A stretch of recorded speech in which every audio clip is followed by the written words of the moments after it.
ভিজতে ভিজতেও এসেছেন এখানে। পুরো আইডিয়াটা ছিল কিভাবে একটু এক্সট্রা কি দিতে পারি, মানে প্রিয়জনদের জন্য আমার কাছে এক্সট্রা কি আছে, আর সেখান থেকে এই ভাবনাটা আমার আছে ওর জন্য একটু হলেও প্লাস। মানে এখানে আমি বলতে চাই যে যখন সকালে শিবপ্রসাদ অফিস যাচ্ছেন, আমি কিন্তু ওর জামা কাপড়টা বার করে দিই। মানে আমার মনে হয় ওইটুকু আমি ওর জন্য করতে পারি। যখন নন্দিতাদি লিফটে করে 3 তলা থেকে অফিস থেকে নেমে নিচে যান, তখন আমি কিন্তু লিফট অবধি ওনার সাথে হেঁটে যাই।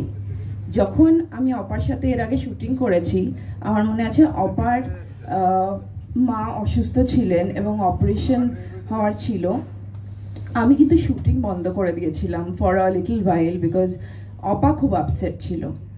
তো আমার ওদের প্রত্যেকের জন্য একটু হলেও প্লাস সবসময় ছিল, আর সেটা থেকেই এই ভাবনাটা যখন এই টিমের সাথে মিট করি এবং first to understand the brand, and the moment we could understand the brand, it came very naturally.